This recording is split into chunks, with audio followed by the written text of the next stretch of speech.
Vauxhall has a habit of pulling a rabbit out of the hat from time to time. Remember the original Zafira with its Flex 7 seating system and the Signum with its Flex Space rear seat arrangement?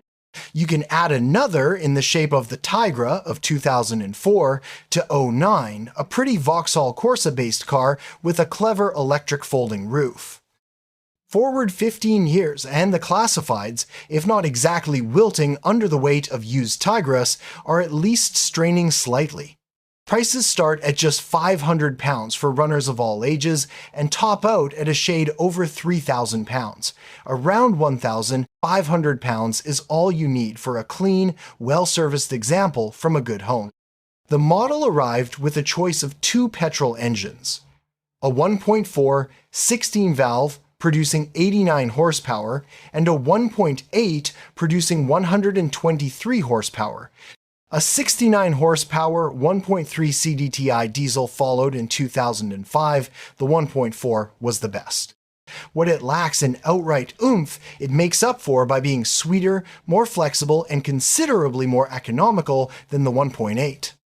However, it suffers timing chain issues. You can spot a 1.4 a mile off by its tinkling engine, whereas the 1.8 is a straightforward new belt at 40,000 miles a fair. Those are the engines, but the folding roof is why people bought the Tigra. And what a roof. To operate it, you undo a couple of latches, press a button, and watch as the motors take over. It should be stowed within 20 seconds. To ensure it folds away neatly, the rear window and pillar drop almost vertically, allowing the roof panel itself to stow unobtrusively above, so preserving boot space. On that point, with the roof folded away, there's 250 liters of luggage space, while in the closed position, there's no less than 440 liters. In addition, there's a shelf behind the front seats, there are no rear seats, that will happily accept 70 liters of luggage or something the size of a sports bag. Allowing for the fact that the roof seals may now be tired, the cabin should be relatively quiet and certainly watertight with the roof up. Over time, body shimmer may have loosened some of the cabin's fixtures and fittings, but otherwise it's a well-built car that should still feel reasonably tight.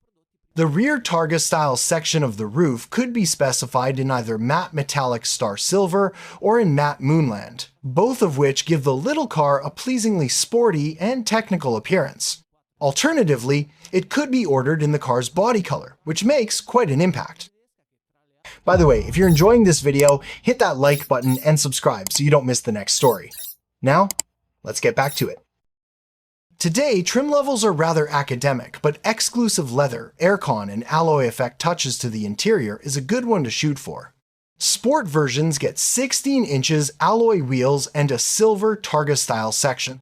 In no way is the Tigra a driver's car, but as a cheap and attractive hatchback with a difference, it makes a lot of sense. An expert's view.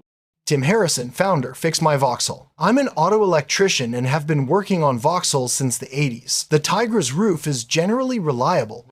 I can't think of many issues apart from failure of the pump modulator. Otherwise, being a Corsa under that trick body, the Tigra is a reliable and easy to drive car that's also surprisingly well equipped.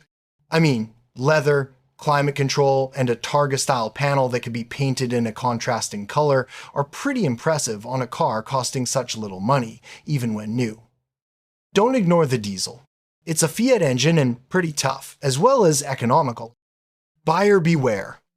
Engine. The 1.4 suffers timing chain tensioner problems. It's a common fault and heard as an annoying rattle at tickover that just gets louder over time. Fresh oil every year, or 12,000 miles, is key to its extended life, but they still wear out in the end. Best thing is to have the chain and water pump replaced at purchase. Avoid 1.4 engines with numbers beginning 19F, which may have substandard camshafts. The 1.8 uses a belt that should be changed at 40,000 miles. Both engines can suffer uneven running caused by a faulty oxygen sensor and alternator issues at around 70,000 miles. The transmission. If selecting reverse is difficult, suspect worn linkage bushes. Replacement is the only long-term cure. Don't worry, the 1.8-liter version isn't missing a sixth gear. It just feels like it needs one because fifth is far too low. It feels notchy as well. The brakes. Check front discs and pads for wear. Ensure the handbrake releases because the rear shoes can stick to the drums in damp weather. Scrutinize workshop invoices for evidence of biennial brake fluid changes. The body. Check the hood cycles correctly and the roof seals fit tightly. Inspect the headlights for misting.